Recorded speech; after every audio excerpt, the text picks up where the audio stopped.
Salah. It's not.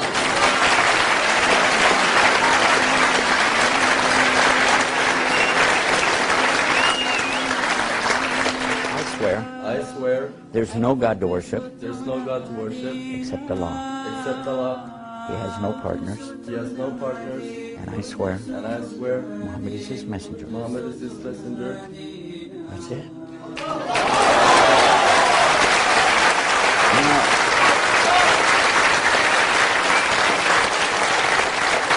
Okay, now. Easy. Max? Max? Yes. Is that short for Maximilian? Yes. It is? Yeah. Really? Yeah. Okay, how old are you? I'm 17. 17. And you'd like to be a Muslim? Yeah. No doubt. Nope. You're sure? Yeah. Why? Well, it makes sense, and I like things that make sense. So, All right.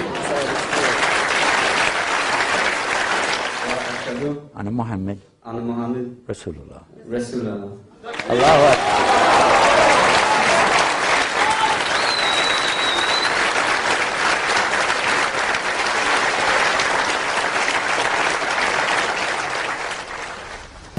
إن الحمد لله رب العالمين هو الذي جعل المسلمين والصلاة والسلام على رسول الله الكريم وعلى آله وصحبه أجمعين أشهد أن لا إله إلا الله وحده لا شريك له وأشهد أن محمدا عبده ورسوله. السلام عليكم. وعليكم السلام ورحمة الله وبركاته. We're coming out live right now, and for those of you who see it in the future, we don't call it dead, we just call it almost live, all right? So just so you know. All right, we're live. And we're coming to you from a beautiful place called Claremont. Oh, you think I didn't know where it was? Yeah, we're in corn of flower corn, California. Yeah, right? Something like that. Hey, I'm pretty close. But at least I know the country, the United Snakes of America. I didn't get that. Can we start all over again? We wanted to talk about what it's like to be a Muslim today, anywhere in the world, but in particular in the West. What is it really like? And what do we need to know about it? What do we need to do about it? Is there a problem? We're going to address that first of all. Is there a problem? And if there is a problem, how can we identify it and know more about the problem? Somebody once told me that the seeds to the solution of every problem are actually contained within the problem itself. So if you know that, you can figure the more I understand my problem, the easier it is going to be to solve it.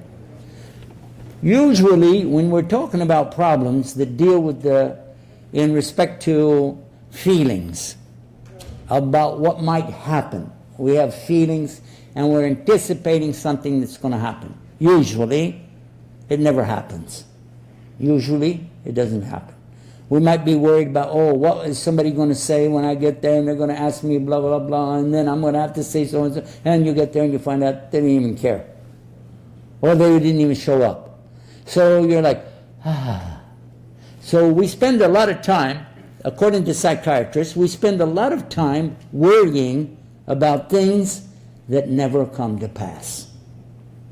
So let's identify that first. Is it a possibility that some of the things that I'm worried about are really not going to really happen? Maybe they won't happen, but at least I want to put it in that category. Then there are some things that are inevitable, the opposite, that's absolute. What is, somebody tell me an example of inevitable.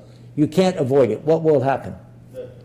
Death. Kullu nafsin da'ikatul maut. Allah said in the Quran that every soul will taste death. There's no escaping death. Now, in the Christianity, they have a strange verse in their Bible. There's a very strange verse. I've contemplated it many times when I was a Christian, and I never was able to get resolution for it because it had so many things about it. Because this is not really a chance for us to explore the Bible, talk about Christianity. I'll just touch it for 1 second, but let you think about it. It's called John 3:16, one of the most famous of all of the verses of the Bible, because so many people use it to say so many different things. I remember I was talking with our brothers today about back in the late 50s and the 1960s, we had something called a New Age religion that was going around dealing with metaphysics and yoga and fasting and vegetarianism and many things like this, that today you can find a lot of groups that play with that. But it was a big deal back then because they had all that, horoscopes were in there, magic, sahur, tarot card reading. They had amazing stuff. Keep you entertained for weeks. But, na'udhu billah. So, at that time, there were people who believed in UFO. They believed that these foreign entities coming from other planets were hovering their spacecraft even over Washington, D.C. And we even had pictures. Turned out later it was the guy who had put a string on something outside his window and took the... Yeah.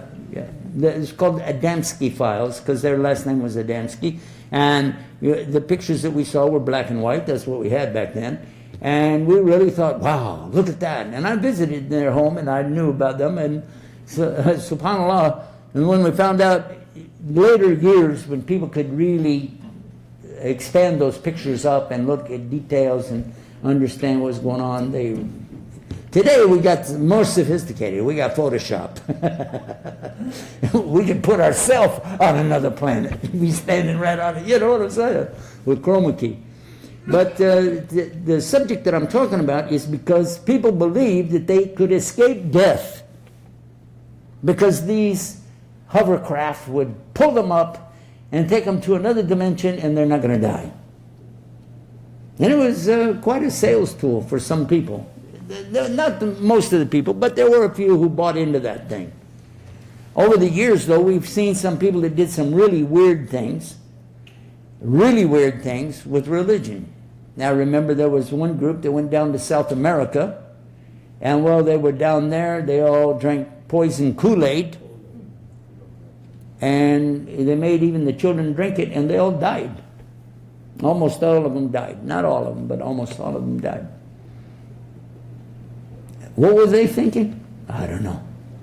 We had another group that came to Texas, Dallas, Texas. I think they came from China. How many of you heard about those guys? They were all wearing cowboy hats. You didn't know about this?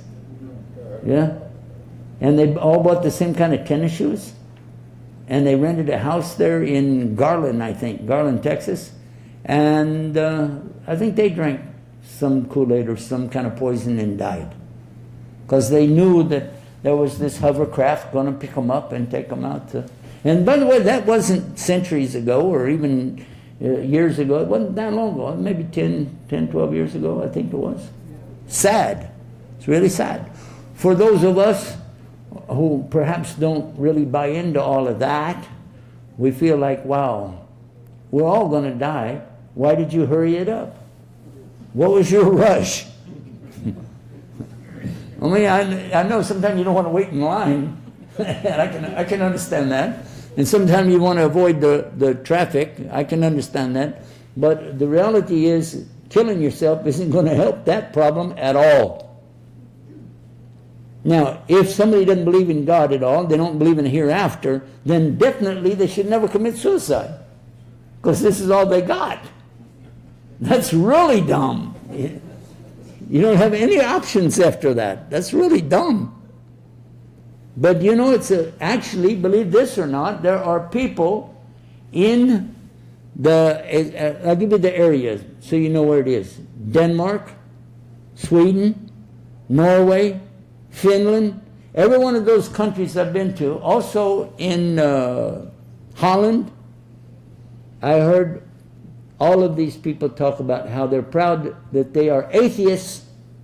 They say number one for atheism. Each one like to brag about how many atheists they have, especially in Denmark, Norway, and Sweden. They're proud of that, so proud. Atheism. They said we were the last ones, I'm talking about Sweden, last ones to accept Christianity and the first one to kick them out. That's what he said. I think he thought I would be impressed because I was a Muslim at that time, and I wasn't. I was sad for that. Because from the Jews and Christians, there are true believers, and many of them come to Islam. But from atheism, this is not the case. We don't have as many coming from atheism as we do from other religions. That's just a known fact. So that didn't impress me. But then came the big one. And they said, and we're also number one in the world for suicide.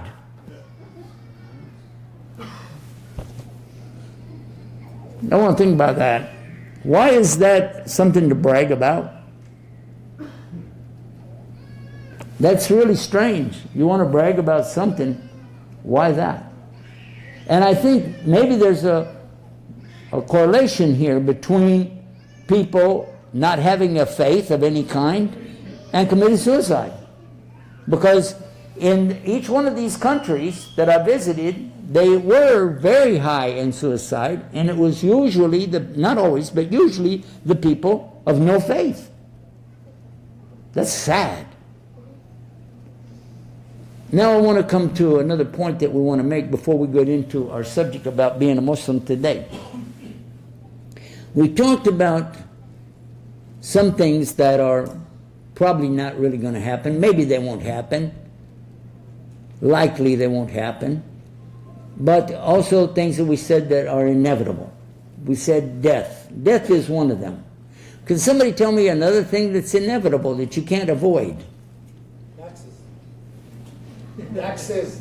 Death and taxes.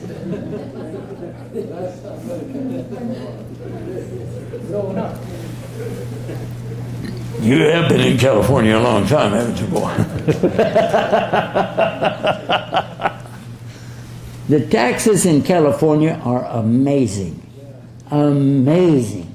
Ajib. You know what amazing means? Huh? Yeah, when you say amazing, like I'm using it now, it means I can't think of a word big enough. So I'm using astonishing, because I never saw taxes so big in my life. They tax everything, even some of the taxes get taxed. This is horrible, man.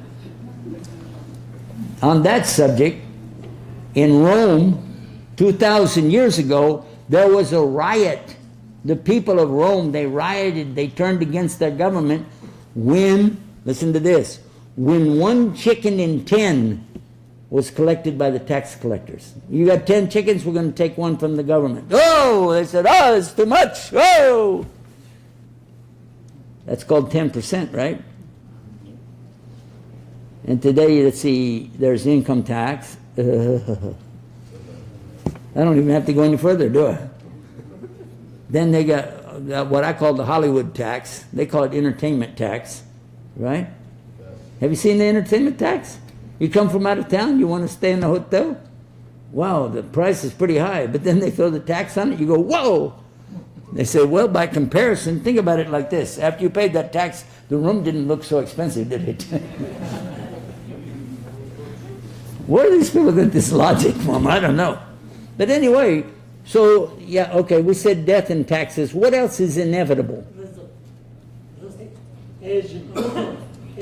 Ah, that's good. Now, that's an either or. That's an either or. When anybody complains about getting old, you should remind them of the alternative. What's the alternative? What's the alternative? You don't get any older, it means you died. Okay, so yeah.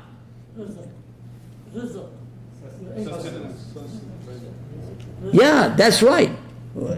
Whatever you eat and whatever you have, whatever you get, is your rizq, your daily bread. It's inevitable.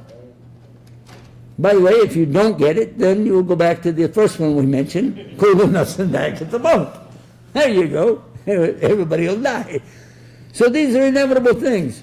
You have to eat, and I don't want to put it in a crude way. You have to eat and drink and relieve yourself. There you go. That's what I was trying to think of. And what else is inevitable? And we're not sure of that, though, because we're talking about everybody in the world. Not everybody agrees that there is a life after death. For us, it's inevitable. We believe in that more than we believe in where we're at right now. Yeah, very good, though. I like that. All right, inevitable. What else? Getting sick. Getting sick. Getting sick? You mean everybody will get sick eventually, right? Sooner or later? I hope they don't get sick of watching this program. Alhamdulillah. But I'm trying to get your brain in the mood to understand what we're talking about. Because there are some things that you really don't need to worry about. There are some things that you don't need to waste your time talking about it, thinking about it, or worrying about it. However, there are some things that you really need to pay attention to and focus on it, because that is real. Did I say Israel? Where did that come? How did that fit in the context that I was talking about? Anyhow, how many are glad about what's going on at the Aqsa? They at least got to go back and do the Salah again. Yeah, alhamdulillah. Alhamdulillah for Allah subhanahu wa ta'ala. That people go do their Salah, mashallah. We make dua that Allah continue to make everything easy. Now that's the kind of thing that's a serious problem, okay? When somebody is preventing you from worshiping. Let's digress just for a moment, though, and I want to talk about the Constitution of the United States of America. As soon as the Constitution of the United States of America was drawn up, they realized that there were several issues that were not dealt with clearly, and they didn't want to leave it ambiguous. What is ambiguous? They don't want to have people talking about later saying, well, I thought you meant, no, he said, we said, they said, nah, yes, no. It's not going to be like that. So they added what's called the first 10 amendments, or the Bill of Rights. In the Bill of Rights, they want to be sure that people get their haqq, get their rights. Somebody transgresses against you, you want to have the right for a redress of your grievances. This guy did so-and-so, and I want my rights. He took my... so, we understand that. So what was the first and foremost right mentioned in the Constitution of the United States of America? Now keep in mind, these people were they were coming from England. Most of them had suffered the oppression of the British government at that time, and they really had some gripes and complaints that they would like to see addressed that the government could care less. So they wanted to put in our new country here, a brand new country called United States of America. I said it the right way that time. Then they want to be sure they get this dealt with. So what was the very first and foremost thing mentioned in the Bill of Rights? What subject? All men are created. Nope. Three religions. Yeah, that's in the that was in the that's not in the Constitution. That is in the thing that they wrote to the king to establish the revolution. Yeah. Now I want to come to this though. The first and foremost thing was dealing with no interference of the government. The government, and it said Congress, but it means the government or governments of the United States will not interfere with the belief systems of a people. It says Congress shall make no law with regard to religion. That's first and foremost. Not the right to carry a gun. That comes up right after that, but that's not the first thing. First is the religion. Why did they have the right to carry the weapons? Because in a country where you're not allowed to carry any weapons, then it's very easy for the government to have their military come out and control the people, and the people have no resistance because you got shovels and picks and nails and they've got cannons and bazookas. And so even today, there is the military power that's far stronger than anything that the local people would have. But if you stop and think about it, when you have 300 million people who are all against the government, or even a majority are against the government, majority meaning over half, that's still too many people that you don't really need to go, and it's better to, let's listen to what their complaint is and see if we can work it out. Because that's serious stuff, even if they only have a few pistols, guns, and weapons, and so on. So the right to carry weapons is something essential, and it's provided for in the United States Constitution. I'm not going to go forward with that because you can read the Constitution for yourself. There's some amazing things in it. Very amazing, even in today's world, that very few people appreciate. Very few people here in America appreciate the Constitution of the United States and the Bill of Rights. But moving forward and back to our subject, what about being a Muslim? Well, first of all, I want to ask this question. Can a Muslim live peacefully in a government, in a country where the government is not Islamic?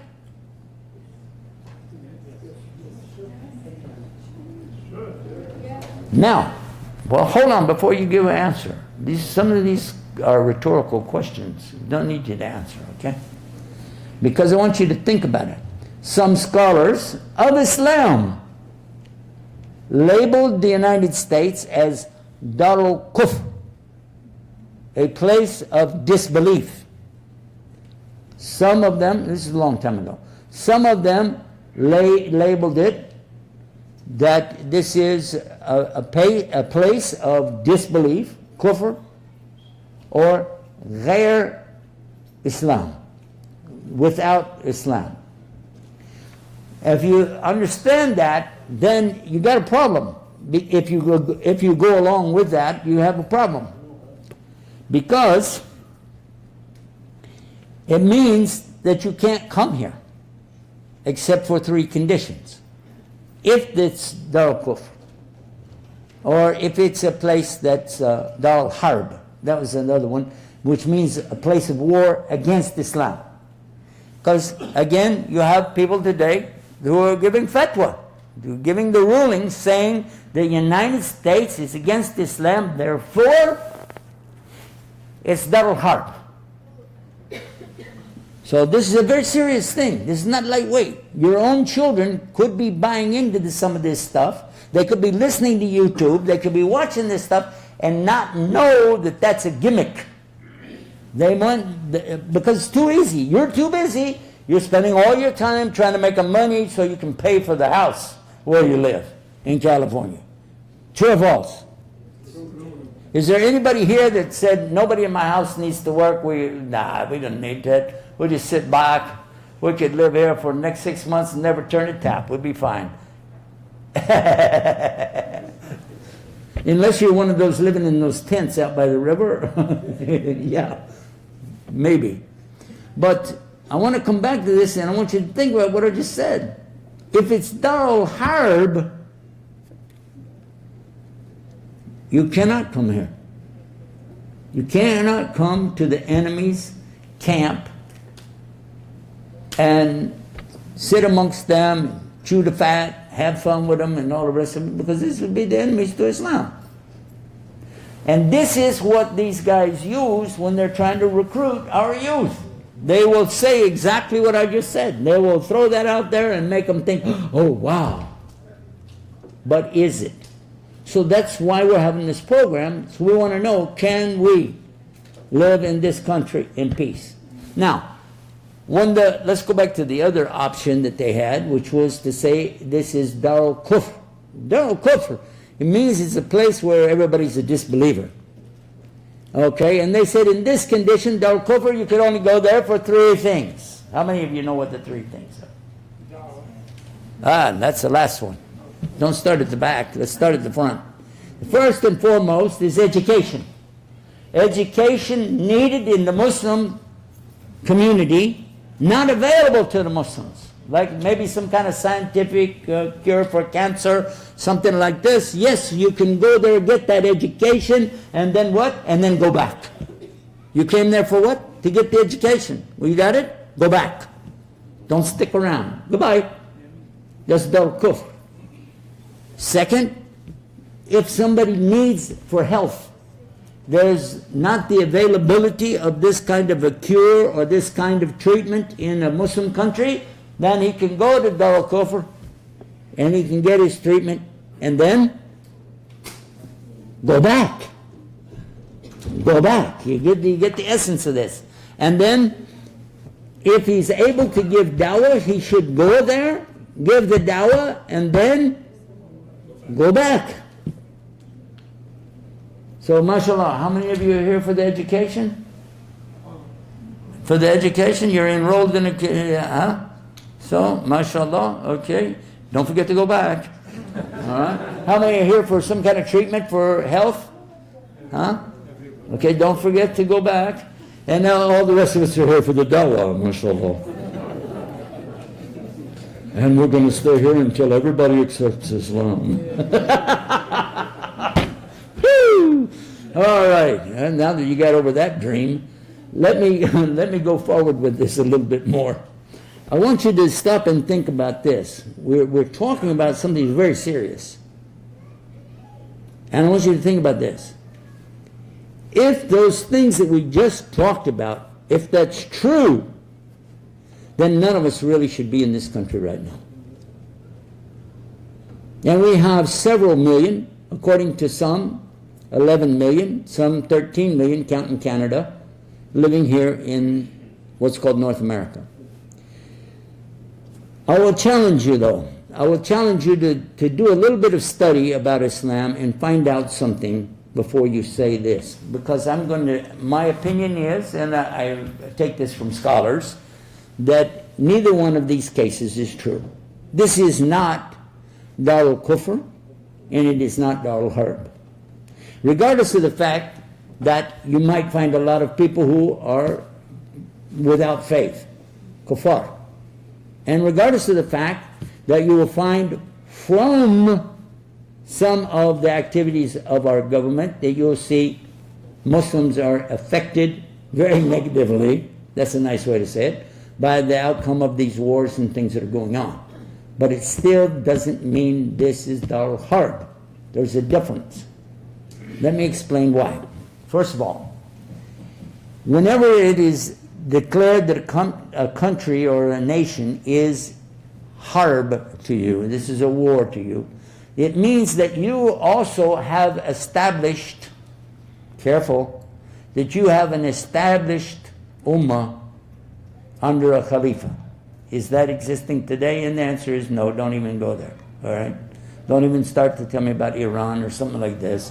Don't tell me about the Constitution of Pakistan. Thank you very much. Read it, understood it, translated, and yeah. It's very nice, very nice. Show me anybody that follows it, okay? So forget about it. So that, it doesn't work. And when you say that you are having a Muslim government or Muslim establishment that's fully Muslim and has the authority of somebody over it, like a Khalifa, and he declares that there's a war, then that's a whole different story. But that hasn't been available now for about 90-something years. Okay? I'm sorry, but that's just not there. The reality is, it is not there. There are some people who are calling for the Khalifa, they're saying we need to go back to that, and ideally that sounds great, but practically it's ludicrous because you'd never get, for instance, let's get all the Muslims in Asia, Malaysia, to agree with all the Muslims, let us say in Indonesia, and then, because that's some pretty big numbers, then to get them to all agree with all of the Muslims in Africa. And are you seeing where we're going with that? It's not going to happen, is it? It's not going to happen. So let's look at what we really have around us. And this is what the focus of what we're trying to do. We're trying to get rid of all these superstitions and weird thoughts that we've come up with, worrying about this, worrying about that. Let us look to something that's real. What we have that is real right this minute in front of us is an opportunity. A big opportunity. Because in this country, you are free to worship as you choose. You are free to think and act and speak as you choose. You are even free to have weapons. If you're an American citizen, that's your right. You are free to do many things, but there is a limit, just as there is in Islam. You're free in Islam to do a lot of stuff too, but what? But there's a limit, as long as you don't infringe on the rights of others. Because in Arabic that's called dhulm. It's never acceptable in Islam to do dhulm. In fact, even if you're fighting your enemy, and the only reason you're fighting him is because of oppression, that's in the Quran, you're fighting them because of dhulm, now all of a sudden they stop. They're not going to fight anymore. But these are the same people that just got through killing your best friend. These are the same people that have been attacking you for the last 10 years. But they stopped. They said, we don't want any more war. And you said, no, I got a loaded gun. I'm going to blow away a few more people. At the minute you do that, Allah said in the Quran, you become the transgressor. You become worse than what they were. Because they declared peace. You have to stop. So if they stop, you have to stop. Read the Quran chapter, it's in Surah Baqarah, chapter 2, ayahs number 190, 191, 92, and 193. Read it. And while you're doing that, we'll let you read that while we take this break. We're going to go to a little break right now, but it's not going to be very long, so don't run off, don't make a bunch of phone calls, because we're going to be right back, right after this. Stay there, stay tuned, and stay guided with Guidance TV.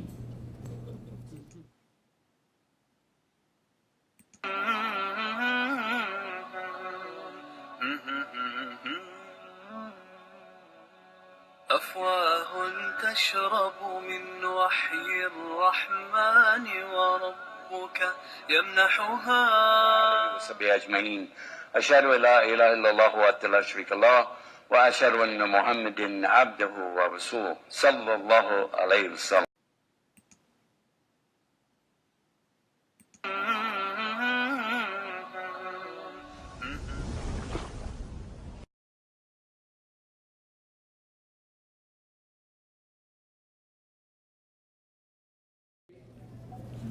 Okay, and we're live. We're coming back to you. I told you we weren't going to be gone very long. Now, see, you run off. You're going to run back to the TV. Well, you didn't have time to make a cheese sandwich, did you? Don't even think about taking a long drink of water and then what's going to happen to you later. Because we don't stop for nothing. We just keep going and going and going. All right. We're talking now. If you just tuned in, by the way, we're here in. We're still in Claremont, aren't we? Wow. Been here for a whole, couple hours. We got here for Oscar time. And we're in Claremont, California. You can look it up on the map or check out on Google to find it for you. You know where we're at, inshallah. What we're talking about is being a Muslim today, in today's world. Not just here in Claremont, not just in the United States, not just in America or, but we're talking about around the world. What is it that we're really faced with? What are our real problems? Now, if we said, well, we know one big problem. We have a big problem with Israel.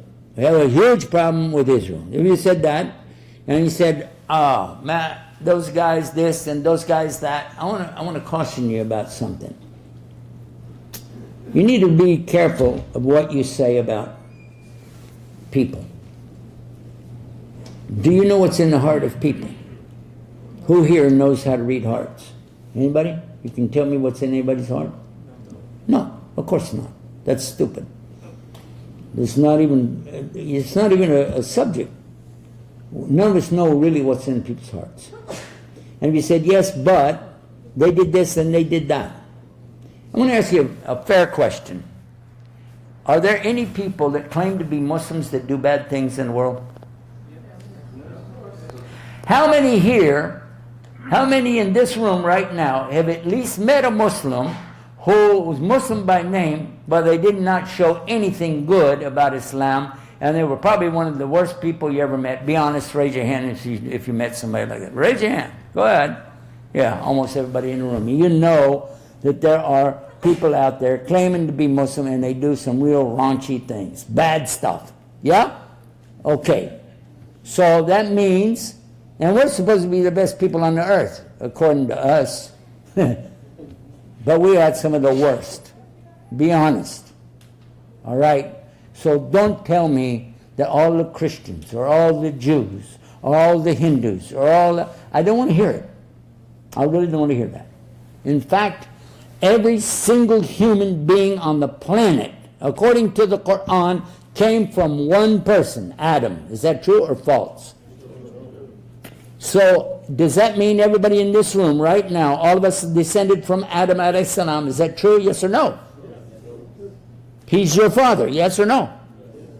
So, that means everybody else in the room is your brother or sister. Is that true or false? Yes or no? And so is everybody on the planet. Our Prophet ﷺ is the best role model for us, yes or no? Did he make dua only for the believers? Did he make dua for everybody? Did he ask Allah to guide everybody? Did he try very hard to communicate the message of Islam to non-Muslims, yes or no? Now we're going to go back and take a look at something. You ready? All right. If you said Darul Kufr, place of disbelief, where was Prophet Muhammad ﷺ when the revelation of Quran came? He was in the mountain, Jabal Nur, in the cave of Hira. Is that true or false? Okay, we're on the same page. Good. Now, when he got down off that mountain and went back to his people, were those the best people ever walked on the earth? Those sweet, wonderful Arab people who used to take their newborn daughters and bury them in the desert and leave them for dead? Who used to beat their own mothers up? Who used to kill their wives physically, would beat them to death? These are the sweet people we're talking about? Some of them were the scourge of the earth. Some of these people were the worst humans ever put on the planet. And some of the worst of them became the best when they came to Islam. True or false? So, when we come to this subject about what is this land, if it is as bad as the time of the Prophet ﷺ, then you're in the right place. If you're a good Muslim and you're trying to spread the message. So what I'm saying is, if you're supporting the dawah and you're trying your best to help with the dawah for Islam, you got no reason to leave. You got no reason to leave. Even under the guise of what these people said about this being Darul Kufr or Darul Harb. There's no reason for you to consider, why do I have to leave? But if you can't live within the precepts of the Constitution of the United States, then I encourage you to leave. I'll even help you get a ticket. Get out of here. Because we don't need you. There are things the United States have that maybe you don't like, but don't say it's not Islam. A lot of things that are in the Constitution are more Islam than they are anything else. No other constitution on the planet stands up against the United States. The only thing better is what we used to have as Muslims. But we don't have that in operation anymore. True or false? I mean, because if I make a mistake, tell me. I mean, you know, I don't mind if we're live TV. Just tell me. If you said, oh, no, we have a great place now where you can go. Then in our country, anybody can just go out and pray everywhere, all the prayers they want to pray. They can wear the hijab. They can do this. They can speak out against the government, no problem. Is that true? Oops. oops, get a life. And don't let your children get into that nonsense. That is a very dangerous way to go. One of the things that happens, now we're going to talk about our youth. What happens to our youth? When they reach a certain age, usually around 13, 14, 15, for girls it's younger, there's something that happens in their head and their bodies that makes them start thinking that they know more than their parents. And all of a sudden, and this is a rebellion that is expected.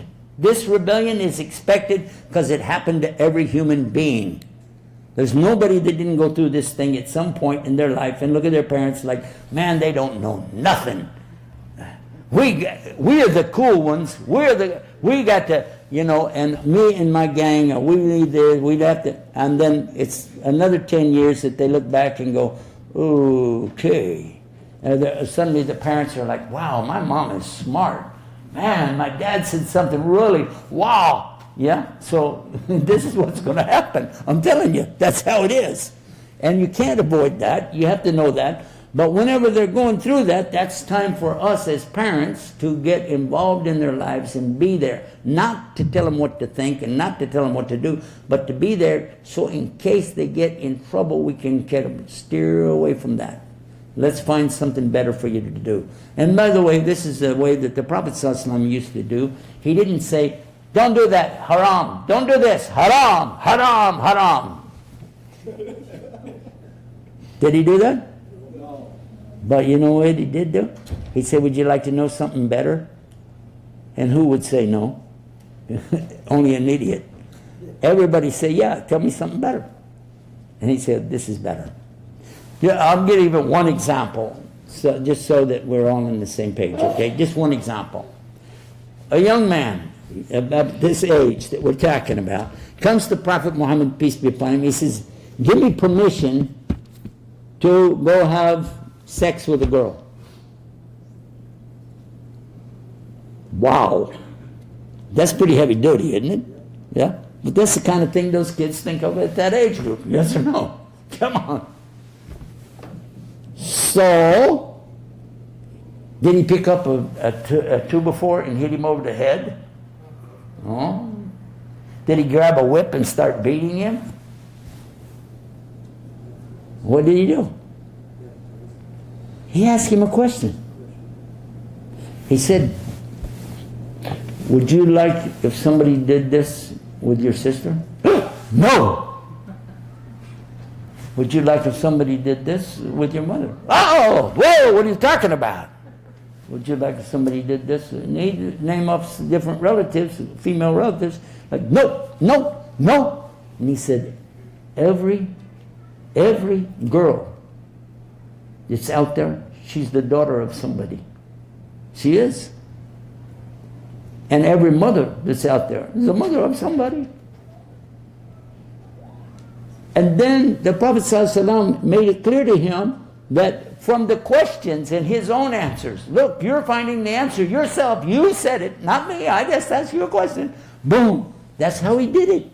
That's how ulama, scholars today, they do it. They ask you a question and you get the answer. Then they can say, you said it. You're the one who said it.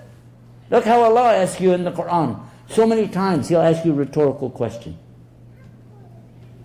Allah says, Alam tara kayfa fa'ala rabbuka bi ashabil fil. Now, why did He ask you like that? Didn't you see? And none of us saw it. Even the Prophet ﷺ didn't see it because he was born that year, the year of the elephant. Is that right? Why does Allah ask that way? Why did the Prophet ask that way? Why? Because these are the kinds of ways that you can communicate with people that they'll listen to you. But when you try to tell somebody, I want to tell you what to do, I'm going to tell you how to think, I'm going to tell you how to dress, you're just like, As soon as I'm out of here, later for you. That's right? Nobody likes that. And so in the same way, we have to realize that every human being should have that kind of respect that you should ask them. And let them gently come back to their senses. Because when the Prophet ﷺ prayed for that same boy, that became the most hated thing to this boy for the rest of his life is to somebody have what's called adultery, having intercourse outside of marriage. It became hated to him. And yet he was the one saying, hey, oh, but when he left, look at the change. Now we go back to another thing. When we talk about Darul Kufr, that phrase, what about wearing the clothes of the kuffar? Have you heard this one? How many of you heard that? Why do you wear the clothes of the kuffar? Those are kafir clothes, boy.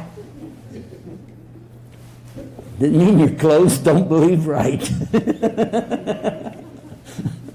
You can take those clothes off and beat them up and say, you better believe, boy. Now I'm going to ask you, no, there are people, maybe even in this room going, no, wait a minute, beside you. Hey, maybe you notice I'm wearing those so-called sunnah dress. I want to ask you a question. Those of you at home, you can't see it, but it's long, it's white, it's all the way to the floor. Am I wearing sunnah clothes, yes or no? How many said yes? This is sunnah dress. How many? Huh? Without the jacket. No, okay, I know it's, by the way, okay, I know it's super cool. I knew that. I meant, is it sunnah? Yes. The sunnah part of it is the same everybody else has, which is to cover the awrah.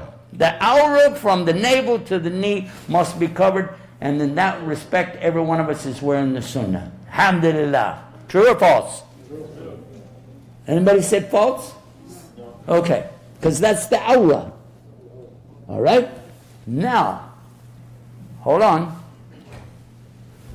What does Islam teach us about copying the kuffar? Whoever copies the people is of them. Huh? Now this is the same tricks that they use on the internet to catch our youth and tell them, you better come with us. Your parents, they're way off the minhaj. You better come with us because we're the real people of the real deal. Come be with us. Guess what? Guess what? They will always try to tell you, if you're with these people, you're going to be raised up with those people. Why? Because you wore the same clothes they did. Oh, you drove the same cars they did. Oh, you're just like them. How many of you think that does that sound like what you've heard before? Anybody heard it like that? You heard it, right? You've heard it. This is not true. Nothing about it is true. It is not true. What the Prophet ﷺ was indicating was not about clothes and transportation. What he was talking about is the way you behave, the akhlaq and the mu'amala, not the physical appearance of you. I'm going to ask you this question. I want you to think about it. What is the sunnah of Muhammad ﷺ? What did he actually wear? Tell me what he wore. Who can tell me? What did he wear? Huh? What kind of trousers? What kind of socks? What kind of shirt? What kind of suit coat? What kind of vest? What did he wear? Tell me. Who can tell me? Izar? What's izar? Izar? Yeah, you know what they call it? If you go to Malaysia? Longi. It's called longi. How many know what's longi? Yeah. Yeah? He wore like this. What was that's his lower garment. What's the upper garment? It was wrapped around him like a towel. In other words, the exact same thing you see in Umrah and Hajj, only it didn't have to be white. How many would like to wear that to work tomorrow?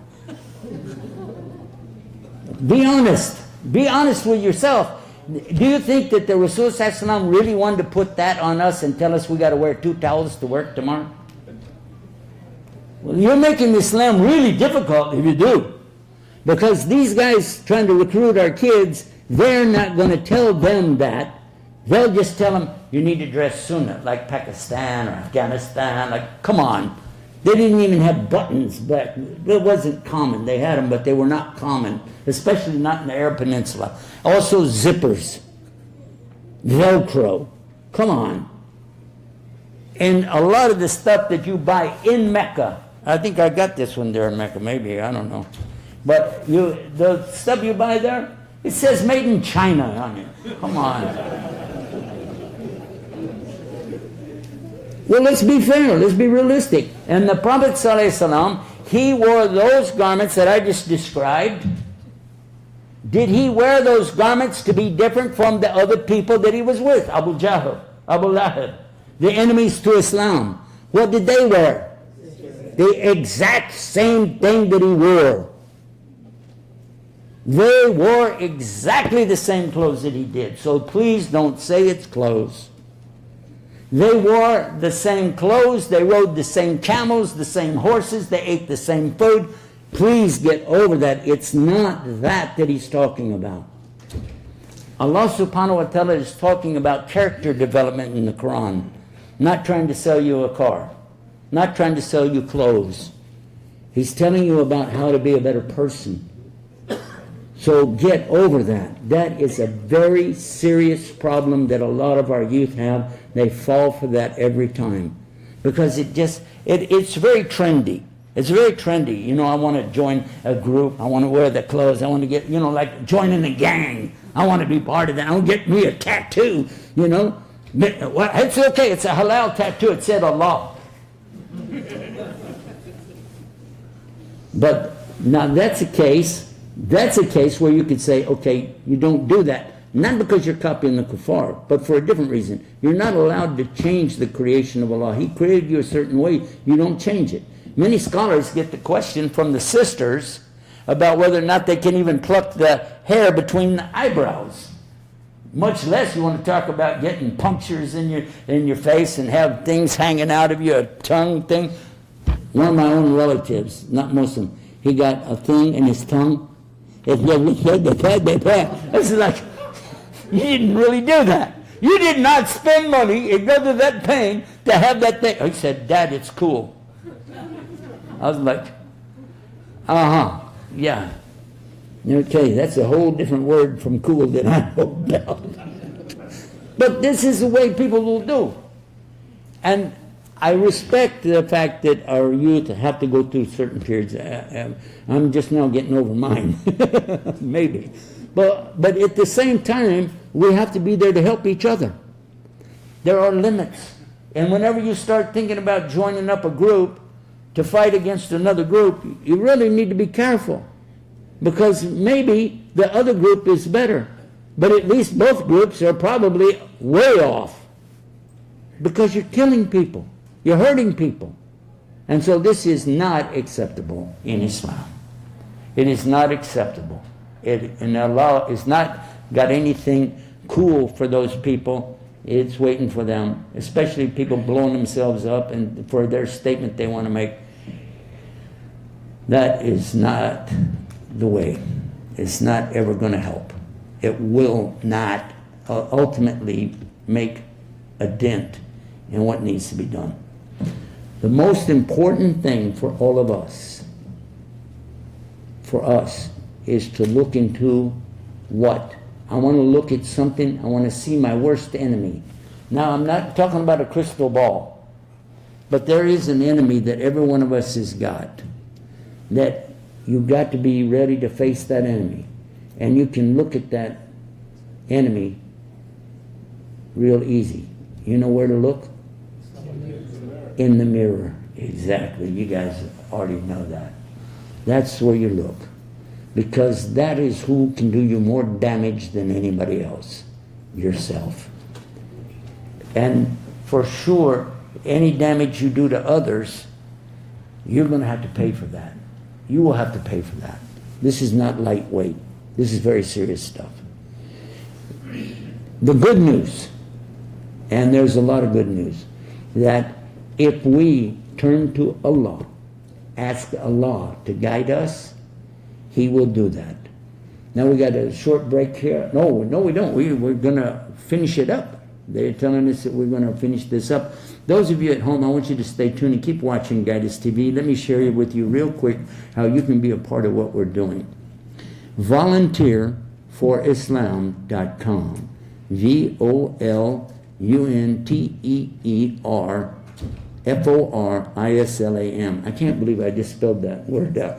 Volunteer for Islam. I actually got it right too, right? .com. Volunteerforislam.com. Go out there, fill out the thing, and send it to us. And also, you can go to Donate to Islam to support what we're doing. And we suggest for you to check the box to do everything monthly, every month. Keep getting the rewards, keep us on the air, keep us going and growing for the sake of Allah. And with that, we'll wrap this up, and I'll remind myself and all of us the importance of the dua in the middle of the night. Very important, Qiyamul Layl. Make sure you do that, and with that, we'll sign out. I ask for Allah to give you always the peace, the security, the safety, and the salam. Assalamu alaikum wa rahmatullahi wa barakatuh.